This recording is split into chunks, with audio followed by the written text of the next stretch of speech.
उस मार्ग पर नहीं चल सकते जब तक कि आप खुद उस मार्ग पर चलना ना चाहें। लोग अक्सर कहते हैं मेरा मन नहीं लग रहा है, मैं क्या करूं? मैं अपने मन को कैसे शांत करूं? हर तरफ के फालतू विचारों से मैं मुक्ति पाना चाहता हूं। एक बार की बात है, एक महात्मा अपने शिष्यों को ध्यान और साधना सिखा रहे थे। तभी एक शिष्य ने कहा, हे गुरुवर, आप जो भी सिखा रहे हैं मेरी कुछ समझ में नहीं आ रहा है, क्या मैं आपसे कुछ पूछ सकता हूँ? महात्मा ने कहा, पूछो, तुम क्या पूछना चाहते हो? शिष्य ने कहा, हे महात्मा, अगर हम पानी पीते हैं तो हमारी प्यास बुझ जाती है, या कोई भी पानी पीता है तो उसकी प्यास बुझ जाती है। परंतु गुरुजी, जब हम सभी एक साथ और एक जैसी साधना करते हैं तो हम लोगों में किसी को पहले, किसी को बाद में और किसी को कभी भी ध्यान प्राप्त नहीं होता। ऐसा क्यों होता है गुरुजी? जैसे पानी से सबकी प्यास बुझ जाती है, वैसे ही ध्यान करने से सबको ज्ञान प्राप्त होना चाहिए, पर ऐसा होता नहीं है। शिष्य की बात सुनकर गुरुजी बोले, कल किसी ने भोजन पर हमें आमंत्रित किया है, कल तुम भी मेरे साथ चलोगे, मैं तुम्हारे प्रश्नों के उत्तर वहीं पे दूंगा। अगले दिन दोनों गुरु और शिष्य एक सेठ के घर भोजन पर जाते हैं। सेठ की पत्नी ने महात्मा को भोजन पर बुलाया था। दोनों भोजन करने के लिए बैठ जाते हैं। उन दोनों के साथ ही उस स्त्री का पति भी भोजन करने के लिए बैठ जाता है। तभी सेठ ने अपनी पत्नी को चिल्लाकर कहा, ये क्या बेकार सा भोजन बना रखा है, इसमें कोई स्वाद ही नहीं है। वह भोजन किए बिना ही चला जाता है।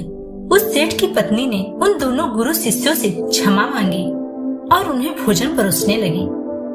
दोनों ने भोजन किया। महात्मा ने अपनी थाली में 2 रोटी छोड़ दी।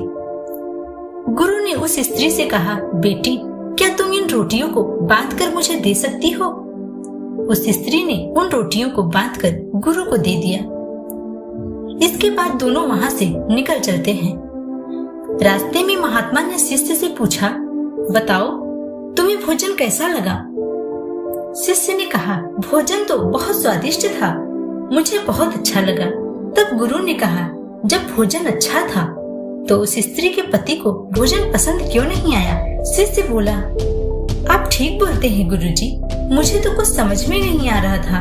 तब गुरु ने कहा, अभी तुम एकदम शांत होके ऐसे ही चलते रहो। बहुत दूर चलने के बाद एक फटे हाल व्यक्ति गुरु के सामने आ गया और उनके सामने रोने लगा और बोला, हे महात्मा, मेरी मदद कीजिए, मैं 3 दिन से भूखा हूँ। महात्मा ने उस भूखे आदमी को अपने पास रखी हुई रोटियां दे दी। रोटी को देखते ही उस आदमी की आंखों में चमक आ गई। वह व्यक्ति उन रोटियों को लेकर खा लेता है। उसकी आंखों से आंसू निकलने लगते हैं। वह रो रहा था और ईश्वर को उन रोटियों के लिए धन्यवाद दे रहा था। उस व्यक्ति ने गुरु को प्रणाम किया और रोटियों के लिए धन्यवाद कहा।